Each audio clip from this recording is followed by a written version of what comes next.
Okay, so this is the Porn Sacrifice channel, and this is a quick unboxing, first use impressions of the Aldi Workzone Bandsaw, which cost me £80. So it's very cheap and cheerful. If, like me, you have projects where you want tools to use occasionally, this sort of thing can be very useful. So let's see if it's complete junk or whether it's actually going to do enough of a job of what I need for it. So we have instructions.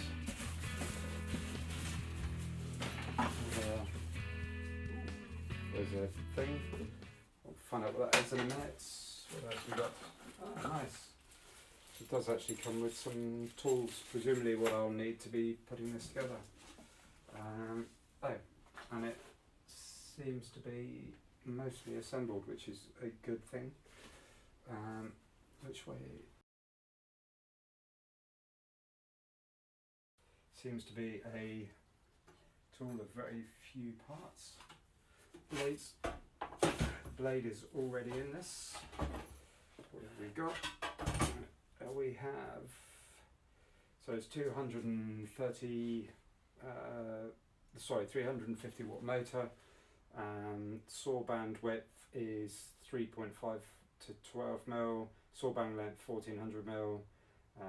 Serial number blah blah blah. Made in Germany. Brilliant. And I've got a barcode on there as well. So there's some angle adjustment and obviously adjustment on the height. This I think goes in here, I would imagine. So it has got as standard, it's got some angle adjustment. The only thing with this sort of level of product is, what I have found is it's probably best to not trust the angle markers because of the way that these are put together. Just everything's done on a budget, so it'll be there or thereabouts. It just depends on the accuracy that you're looking for. So, bit of a warranty card. Chance of that being filled out are fairly slim, unfortunately. Okay, so what do we need to do? Doesn't really say. It shows everything assembled. It shows you how to cut stuff. Okay, so there doesn't seem to be a thing to tell you how to assemble stuff. Although it does show you how everything goes together. So I wonder, just double check layout, intended use, scope of delivery. There's lots to read. Oh, it tells you about pulling out the plug. Remaining attentive apparently is important when you're using this. But for all of this wisdom and for all these wise words, there isn't really anything that says, okay, this is how we want you to assemble this so it's done properly. Okay, in that case, I'm going to try and use the pictures to get this together and the tools provided.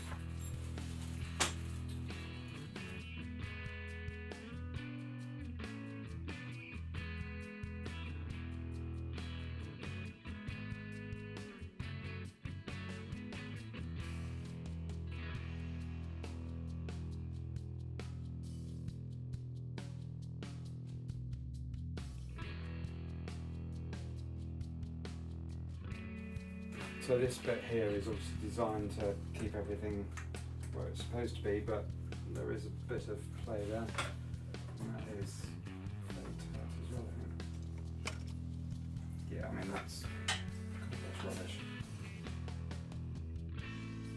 I still have no idea where this dong thing goes or what it does.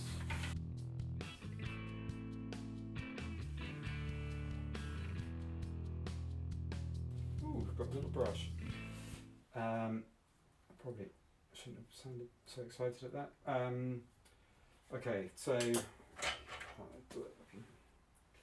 it was cheap, and I knew I was buying something cheap. But this is, the fact that it doesn't really work at all is really bad. that's a bit disappointing to say the least.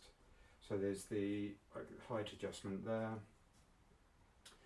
guide that looks like it steadies the direction of the saw, so there's some adjustment there in terms of steadying the blade. The other one's offset quite a lot. I don't know if it's supposed to be, because there's no set of instructions. And yeah, so I think the option is to change the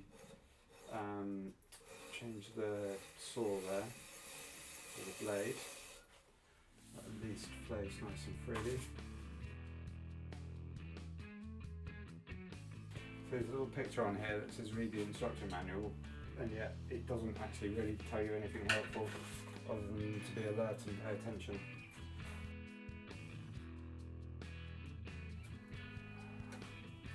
Let's give it a whirl anyway and see what happens in actual use, because frankly the design of it is just awful, which is a shame because I've had a couple other bits from these guys and they've been okay, but that just almost makes it inoperable really.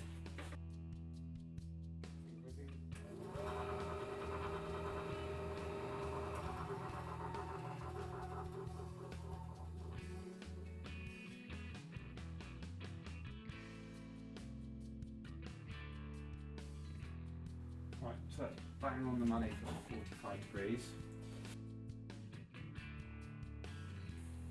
45 degrees is a bit off, so I don't know, it's probably 2 or 3 degrees off. How important that's going to be to you, I'm not entirely sure.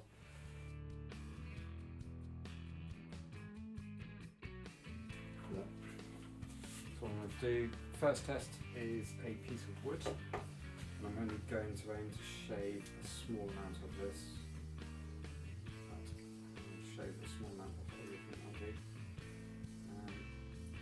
Because I don't trust that, I might just put a clamp on.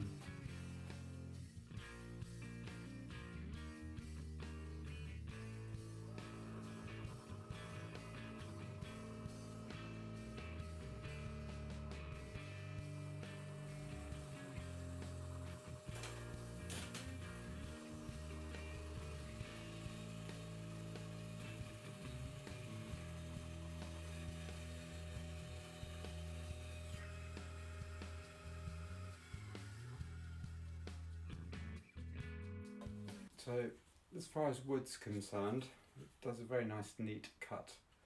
But already with this you can see how the thing's not square.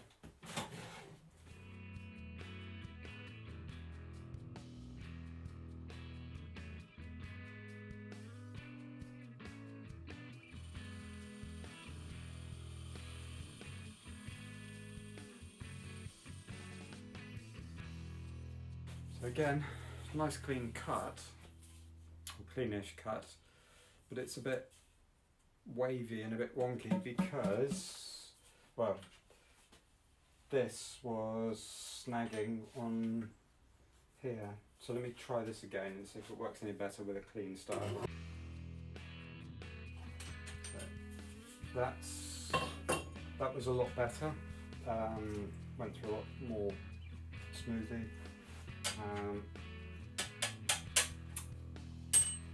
Okay, now I guess I need to test it on this.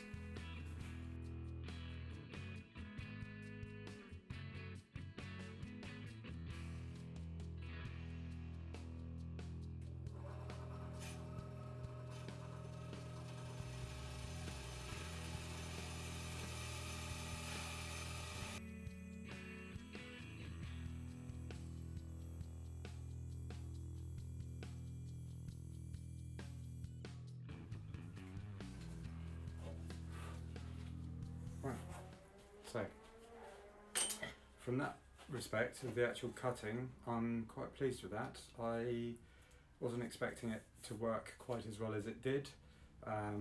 It's a bit, again, it was a bit wonky, but that was because I didn't have the backstop in there for what I was doing, but went quite smoothly, and when I was pushing it through, I just basically leaning on it very lightly, and that seemed to go through okay. So from that respect, yeah, I have to say I'm quite pleased with that.